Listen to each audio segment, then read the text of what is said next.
Good morning po mga kababayan. Dito na po tayo sa Manila Bay ngayon umaga. Nakita naman po natin na ang dami ng mga turista dito sa labas ng Dolomite. Nag-aabang po sila sa pasukan mga kababayan. Ayan, ang dami. Kaya mamaya, dagsa ito ang turista dun sa loob. Tisiksikan to dito. Ayun, napakarami po mga kababayan. Umaga pa lang mga kababayan, mga alas 5 pa lang ngayon. Pila na yung mga turista natin dito sa labas. Nag-aabang sa pasukan mga kababayan.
Ayan, mga kababayan, nandito na po tayo sa loob.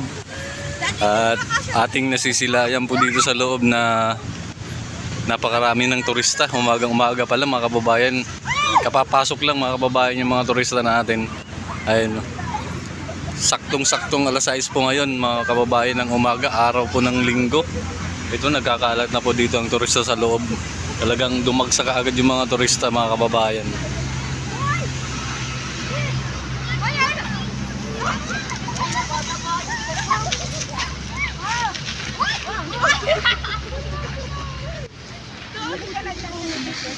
Ayan, punta po tayo sa Dalampasigan mga kababayan kasi talagang mayroon to magtatampisaw kaagad. Kaso nandun may bantay na mga kababayan no, aga-aga.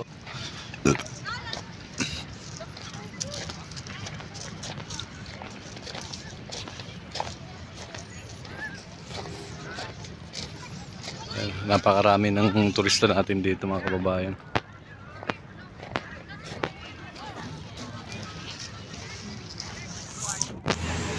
Ayan mga kababayan. Yung iba dumiretso talaga sa dagat oh. Talaga nagtampisaw kagad sila sa ano nila oh. Talagang linublob kagad nila yung mga paa nila oh. Ayan, si Kuya talagang lumusob kagad.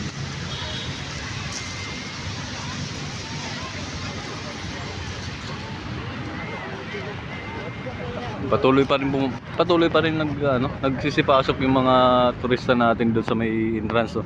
Ayun, galing sa entrance yan mga kababayan. Ito. Ayun, may dalang sanggol pa lang si Kuya, bagong anak.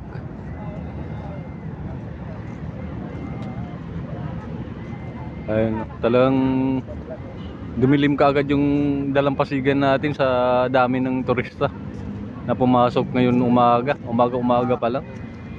Ayun. Hello. Good morning. Mga pumasok sa Dolomite, bawal po tayo sa tubig. Gandang umaga po. Bawal muna tayo sa tubig ha, pakiusap lang. Ayun, bawal daw sa tubig mga kababayan muna. Pero talaga ngayon taon talaga pinagsisikapan nila to na mapaliguan na. Yan ang pangako nila sa mga tao. Sana matupad para makaligo naman ang lahat.